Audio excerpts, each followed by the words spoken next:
já que foi um acordo de procedimento. Passo a palavra ao doutor Gustavo Glu.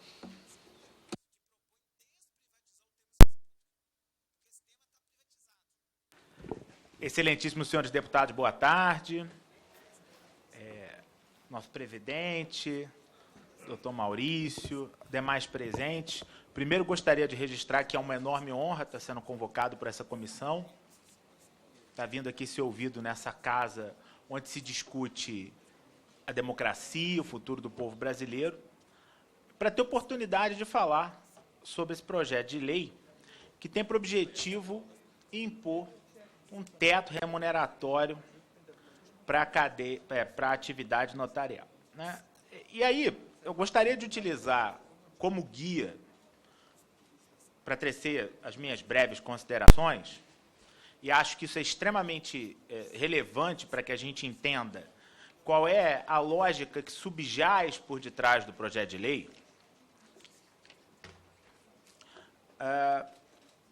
A própria exposição de motivos feita pelo deputado Hildo Rocha, que propôs inicialmente esse projeto, não é mais ele o relator, mas algumas considerações aqui merecem uma reflexão. E é por meio dessas considerações por ele feitas à época que eu vou instigar essa reflexão por parte dos senhores. A primeira questão que eu acho que nós temos que levar em consideração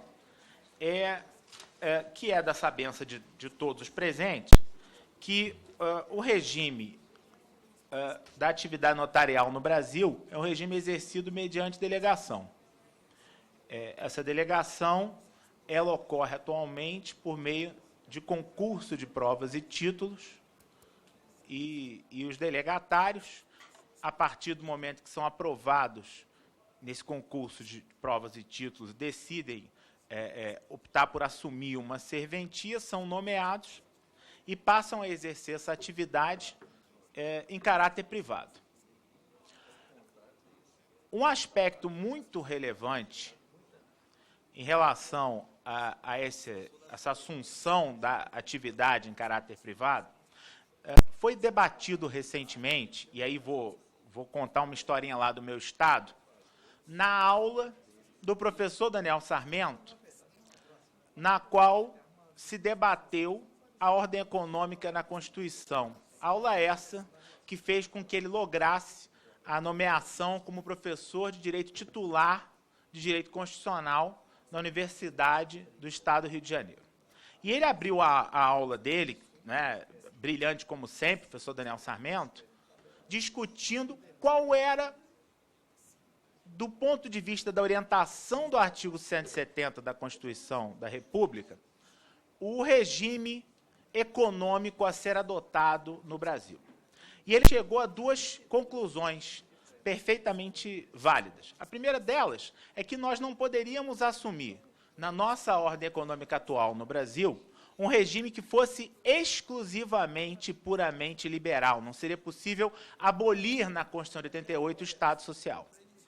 Mas, por outro lado, disse o professor Daniel Sarmento, também não seria possível que no Brasil nós adotássemos um socialismo, como na Coreia do Norte ou em Cuba.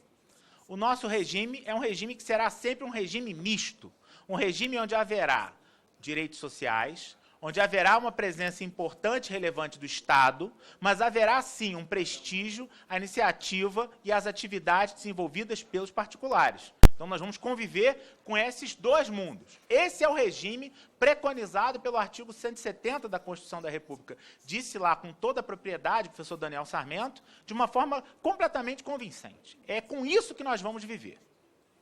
E aí, num regime como esse, é importante entender que vão existir particulares que vão exercer atividades paralelas ao Estado, correlatas ao Estado, aproximadas do Estado, delegadas ou concedidas pelo Estado, mas que não se confundirão com o próprio Estado. É importante que a gente entenda que nesse regime misto vai existir essa convivência também mista. E uma dessas atividades é a atividade notarial. E aí eu gostaria de destacar um trecho dessa justificação original, onde se dizia o seguinte: de fato, os titulares das serventias caracterizam-se por serem particulares em colaboração com o poder público em virtude de delegação, atuando em seu próprio nome na prestação de serviços de natureza pública, porém sem integrar a estrutura da administração. E aqui já salta aos olhos um aspecto bastante anti-isonômico desse projeto, porque fica parecendo que esses são os únicos particulares que atuam assim em relação à administração pública. Eu gostaria de citar 2 exemplos que me saltam bastante aos olhos, que são os administradores judiciais e os peritos. São particulares que também atuam em conjunto com a administração pública, também numa atividade que tem um diálogo com a atividade exercida pelo Poder Judiciário e, de modo algum, jamais se pensou em limitar no Brasil os ganhos que são obtidos pelos administradores judiciais e os ganhos que são obtidos pelos peritos.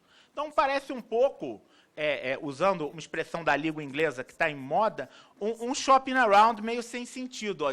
Decidimos que uma atividade exercida pelos particulares em conjunto com o poder público merece teto remuneratório, mas as outras não. Então, a nós, no nosso sentido, no nosso entender, fica algo um pouco anti-isonômico. Por que não colocar teto remuneratório nos peritos, nos administradores judiciais? Ninguém nunca cogitou isso no Brasil. Porque, na verdade, assim, são atividades que têm uma aproximação. Mas eu vou falar um pouco mais sobre delegação um pouquinho mais adiante. Eu gostaria de destacar uma outra questão que me parece também relevante, e em continuidade ao que eu vinha dizendo, que é o fato de que essa atividade é exercida num regime de delegação, não é? Por particulares, e que nesse regime de delegação, esses particulares estão submetidos a um regime jurídico que é sui generis e que é sumamente privado, que é sumamente particular. E aí, eu gostaria de destacar um comentário que aparece na justificação. A justificação diz assim: o mesmo entendimento foi adotado pelo Supremo Tribunal Federal, quer dizer, de que deveria haver um regime público adotado à atividade notarial, no recurso extraordinário 178236 do Rio de Janeiro. E aí é citado um precedente do ministro Galotti, precedente esse de 20 anos atrás. Pois bem, gostaria de lembrar que o Supremo Tribunal Federal decidiu a mesma matéria, muito mais recentemente,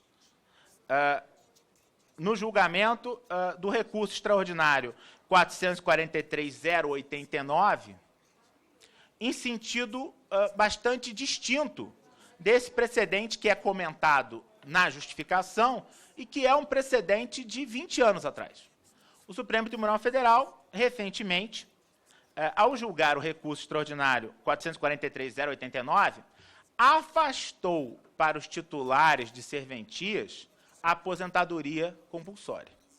E disse, nesse precedente, Supremo Tribunal Federal, ministro Gilmar, que os delegatários são, palavras do ministro Gilmar, titulares de cargos públicos efetivos, mas que exercem as suas funções em caráter privado, em razão de delegação do poder público, de modo que não se lhes aplica o regime da aposentadoria compulsória. Então, nós temos uma atividade que é hoje exercida no Brasil em caráter privado, porque assim determina a Constituição. E essa atividade não se submete a um regime jurídico de direito público, submete a um regime jurídico de direito privado, né? É claro que com alguns temperamentos, alguns sopesamentos.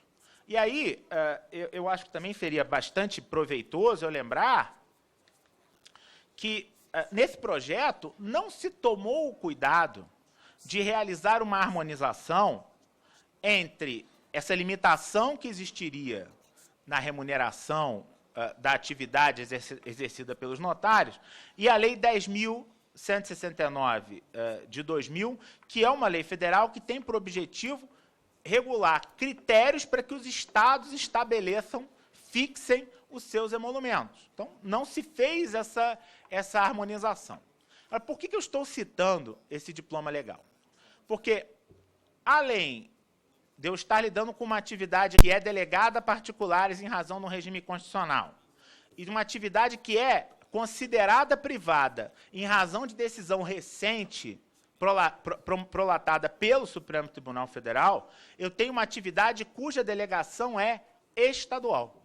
Eu tenho uma norma federal que tem por objetivo trazer critérios e parâmetros para que sejam fixados esses emolumentos da atividade notarial, mas apenas a título de norma geral, porque cada estado irá não apenas fixar os seus próprios emolumentos, como realizar concurso, prover serventia, dividir administrativamente essas serventias, tanto que quem conhece o dia a dia da atividade notarial, os advogados em geral usam muito os cartórios, sabem que ao cruzar a fronteira lá do meu estado, Rio de Janeiro, e ir para Minas ou ir para o Espírito Santo, a forma de interagir com o cartório muda completamente. As competências mudam, o custo do serviço muda, os métodos pelos quais certas atividades são realizadas mudam. É claro que o CNJ, o Conselho Nacional de Justiça, tem buscado editar normas com o objetivo de padronizar, de uniformizar, para que as pessoas que se utilizam desses serviços estejam diante de uma situação de maior segurança. Mas, em momento algum, aventou CNJ, aventou Supremo Tribunal Federal, isso nunca foi acenado no Brasil, nunca foi em momento algum vislumbrado no Brasil, que a competência fiscalizatória, de concessão, de organização de concurso, de fixação de emolumento, não fosse sumamente estadual, pois o é.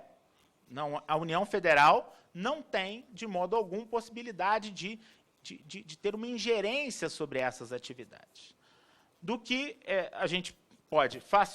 se pode facilmente concluir que esse projeto tem alguns evidentes problemas de constitucionalidade. Problemas que se relacionam, sem sombra de dúvida, com a limitação de ganhos de uma atividade privada e não da limitação de ganhos de outras atividades privadas que são desempenhadas em conjunto com a administração judiciária, como peritos, administradores judiciais, ninguém nunca aventou disso. Limitação de ganhos que decorram de uma concessão e não de outras, né? E gostaria de citar, então, o exemplo trazido pelo professor Maurício, né? Por que limitar os ganhos dessa atividade e não da concessão de rádio e TV, de rodovias? Não existe nenhum motivo que torne essa atividade diferente das demais. Então, ou se limita em todas, ou não se limita em nenhuma. Não há nenhum critério jurídico para apontar, não, essa atividade juridicamente é diferente das demais. Não existe esse critério. Não é possível identificar. E aí, como não é possível identificar por que o notário registrador aqui está sendo tratado diferente do administrador judicial e do perito, por que ele está sendo tratado diferente do concessionário de rádio, TV ou de rodovia, a gente começa a enxergar aqui um aspecto anti-isonômico da norma. Porque sempre, qual farol que a Constituição sempre acende a nós? Tratar os iguais igualmente e os desiguais desigualmente na medida das suas desigualdades. E esse projeto de lei trata iguais desigualmente. Trata um concessionário de modo diferente dos outros concessionários. Mas, Gustavo, eu entendo que isso não é uma concessão, que a atividade é pública. Eu não estou aqui dizendo que eu penso de uma forma A, B ou C. Eu queria apenas chamar a atenção que, em 2014, o Supremo Tribunal Federal decidiu que a atividade não é pública. E aí, a preocupação do parlamentar e do cidadão deve sempre ser sempre imaginar que nós vivemos, sim, como diz lá o professor Peter Heberle, numa sociedade aberta de intérpretes da Constituição. Mas nós não podemos ignorar o fato de que, em razão do neoconstitucionalismo, que é uma corrente de pensamento que acabou se tornando relevante e ganhando peso dentro do Brasil, um peso enorme, a importância da leitura que o Supremo Tribunal Federal faz da Constituição jamais pode ser desconsiderada. E o Supremo Tribunal Federal acenou, não apenas nesse precedente que eu trouxe, mas numa série de outros. Mas nesse precedente, houve uma discussão bastante profunda sobre o tema. Que o notário e registrador não é um funcionário público, porque se o fosse, teria que se aposentar compulsoriamente. Não é. Para terminar minha fala, porque acho que o professor Maurício, do ponto de vista tributário constitucional, se aprofundou em várias questões e eu não vejo necessidade de repetir, eu gostaria de comentar também um terceiro ponto, que é trazido pela justificação. A justificação comenta, aqui no meio do texto, o deputado à época, sua assessoria, né, enfim, apenas a título de ilustração, em uma pequena amostra do montante que poderia ser revertido em benefício de toda a coletividade, reportagem publicada no sítio do Globo revelou que dados do CNJ informavam que, em apenas 3 cartórios, os mais rentáveis do Brasil, eles arrecadavam juntos, em média, quase 21 milhões por mês. E aí, eu gostaria de falar não de cartório, eu gostaria de falar de rádio. Sabe por quê? Porque, no Brasil, a gente tem centenas e mais de centenas de concessões de rádio. Ninguém duvida disso. E ninguém jamais chegou nesse Congresso e falou em limitar os ganhos das concessões de rádio, porque tem 3 rádios, uma no Rio e uma em São Paulo, que faturam milhões por mês ou milhões por ano. Porque as centenas e mais centenas de rádios pelo Brasil ganham pouco mais do que aquilo necessário para a sua subsistência. Eu sou lá do estado do Rio, né? E todo mundo, quando a gente fala em Rio de Janeiro, pensa em Pão de Açúcar, Corcovado.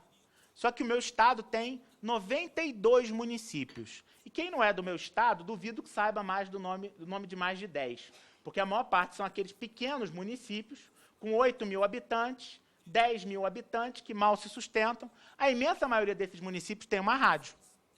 E essa rádio, meus pais, por exemplo, moram num município lá no estado do Rio, chamado Rio das Ostras.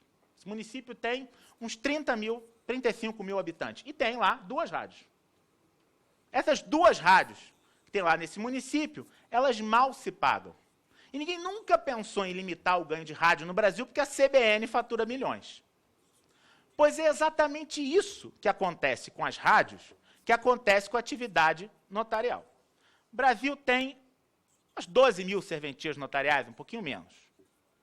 Dessas 12 mil serventias notariais, menos de 20 serventias notariais estão nessa condição trazida aqui pela justificativa. Ou seja, eu estou querendo analisar uma atividade que é exercida por 11 mil delegatários, por 12 mil delegatários, com base na situação de 20 pessoas.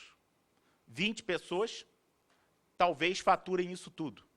Sempre fazendo-se o parêntese de que isso não são emolumentos, isso é faturamento. Então, tem dinheiro para fundo, tem dinheiro para os estados, tem que pagar imposto de renda sobre pessoa física.